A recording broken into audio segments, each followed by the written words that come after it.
Hey, what's up guys? Rev here. Over the past few days, we've watched the very real possibility that there's going to be a mass exodus of VTubers and streamers from Twitch to YouTube. Now, it has been a wacky, wild week on Twitch. We have had everything from their long-awaited ban of gambling promoted on their site to a whole bunch of drama and infighting amongst the biggest streamers on Twitch. I mean, we got people reacting to other streamers react to other streamers reacting to someone else reacting to something. It's like the human centipede of content, and it involves the most insufferable group of jackasses you'll ever see. But nonetheless, the latest thing to happen with Twitch is perhaps the biggest. So yesterday, Twitch addressed the long-existing concerns about the ad revenue split they had with their content creators. And spoiler alert, it went cataclysmically bad. It was like speedrunning the demise of their company.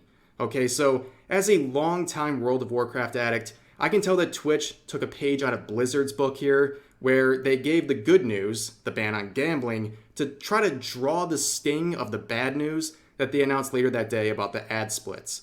Okay, and also kind of unnecessary, but they also posted this at 3 in the morning. I mean, it's like the same vibe of like breaking up with your girlfriend over an email. It's just weird.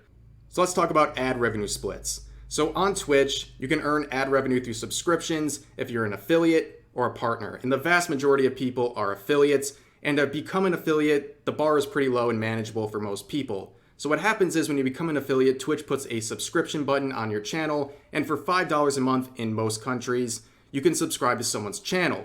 The thing is, I don't know if this is obvious to people who aren't content creators, but that 50-50 split is unbelievably greedy. To give you an idea, the next closest streaming service in terms of ad revenue splits is YouTube, with a 70-30 split. Now that 70-30 split is interesting because it's an unspoken thing that wasn't acknowledged until yesterday by Twitch, but Twitch has offered some of its highest earners a 70-30 split, and of course that comes with different contractual obligations, but that 70-30 split is supposed to be competitive with people like YouTube. Now, over the past couple of years, there has been a huge push to make Twitch raise the ad revenue split to 70-30 with all of its content creators, not just the highest earners. After all, they have to compete with YouTube, who is becoming a much bigger threat to them. So let's fast forward to yesterday. They make their post saying that they're going to discuss some changes to the ad revenue rates. And a lot of people saw that and were excited. They said, finally, Twitch is going to do the right thing and end this greedy 50-50 split. Well, it was like the Grinch stuffing your Amazon ordered stocking full of coal. The best way to describe this update is like Twitch speedrunning their own demise. Twitch announced that not only will they not be raising the standard 50-50 cut for content creators, the 70-30 cut amongst the top earners is going to be taken away. Now, to give a little more caveat to that, for the streamers who are still on those premium deals, they keep the 70-30 split for now. However, after they've earned $100,000 through that subscription revenue split, they go back down to a 50-50 split just like everyone else. And again, we're talking about the top earners. So earning $100K through subs, for a lot of them, they're going to do that in a month or two. Then after that, they're on the 50-50 plan with everyone else. So while you don't want to feel too bad for these people, they're making a lot of money, they're still being retroactively punished for being given a 70-30 split off the books, right? But here's the thing.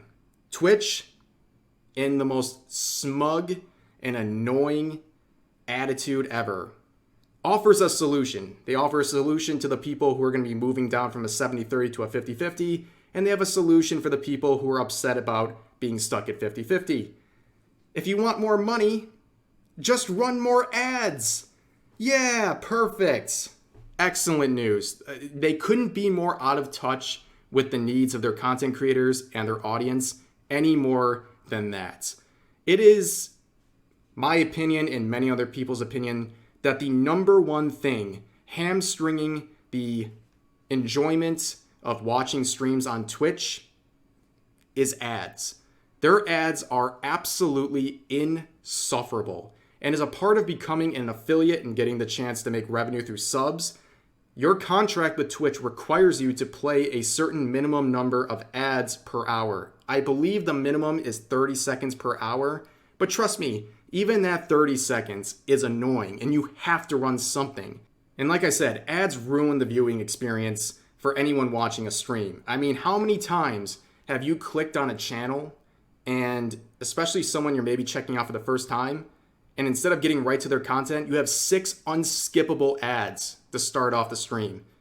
You're going to click off like most people. And when you compare this to YouTube, at least on YouTube, Dad, there's a lot of ads on YouTube, but at least most of them are skippable. And the thing is, a lot of people compare this to like how television works. I mean, you might watch a 30-minute show on television and there's 6 minutes of ads within those 30 minutes. But the difference is those ad breaks happen organically.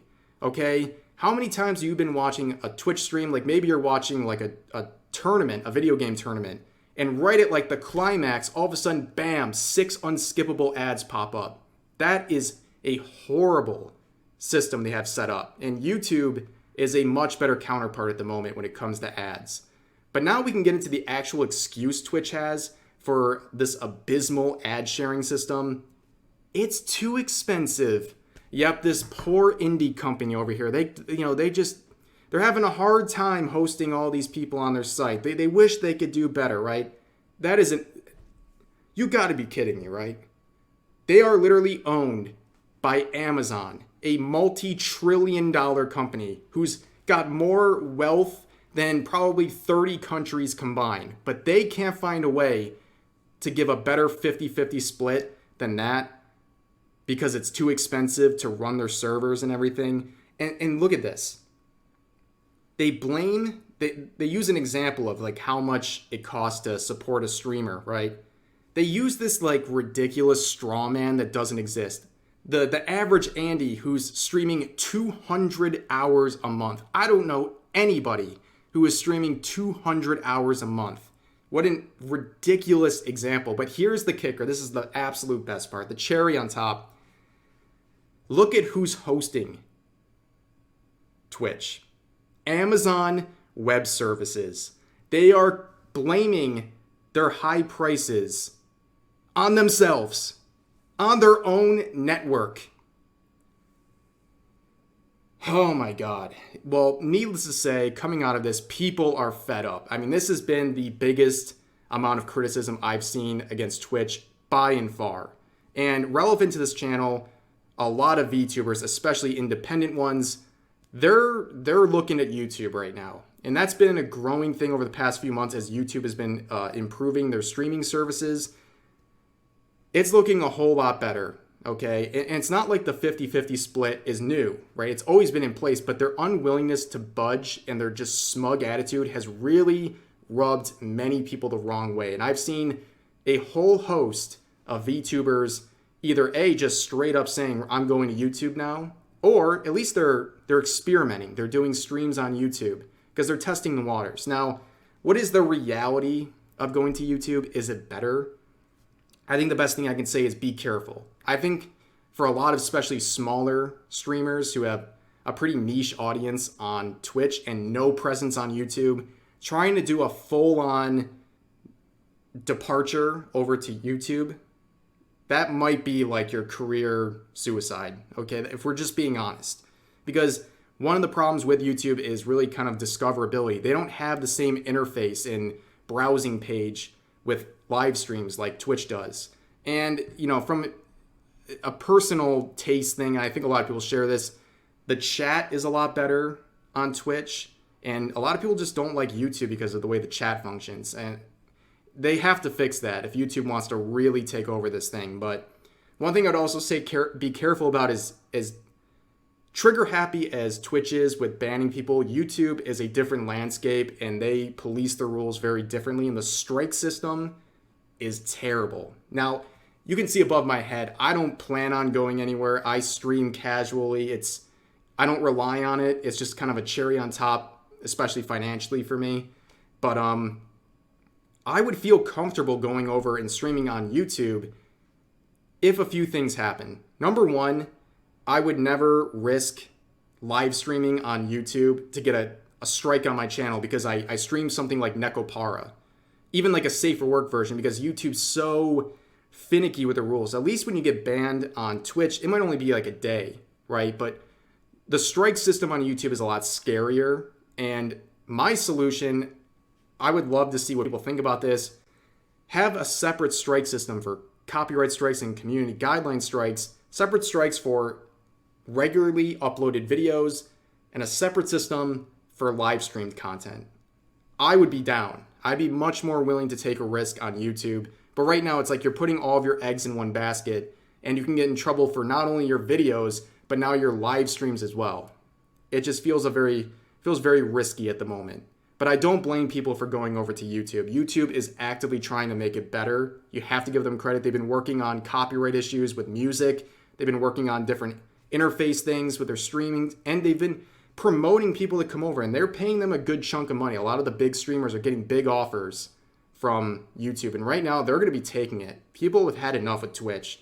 I remember a couple of years ago, this is probably unbelievable to some people, but back in the day, Twitch, or when it was even Justin TV, used to be viewed, especially by YouTubers, as the bastion of creative freedom. People were leaving YouTube in like 2016, 2017, when the adpocalypse was hitting. People were leaving to go to Twitch because the rules were a lot looser over there at the time. I mean, people really thought, like, I'm going to Twitch, I don't have to worry about, saying a curse word and getting in trouble or demonetized. And now look at it. It's just sunken so low. It's not adapted to the times. Their greed has only gotten worse. And it really begs the question, I mean, is this really the downfall of Twitch? I honestly don't know. I feel like normally when people get angry at Twitch, it's a bit of an overreaction, but I don't think this time. I think people are really fed up with it. And if YouTube keeps improving like they are, there's no reason to be on Twitch. There's really no reason, especially people who stream as their primary content. There's no reason to be on Twitch anymore with that 50-50 split. And clearly they're not going to change their minds on that. But yeah, that's my rant on everything. And I hope anyone making the transition over to YouTube, I wish them the best of luck. And yeah, sad day for Twitch. But thanks for bearing through this with me, and hope you all enjoyed. I'll see you guys next time.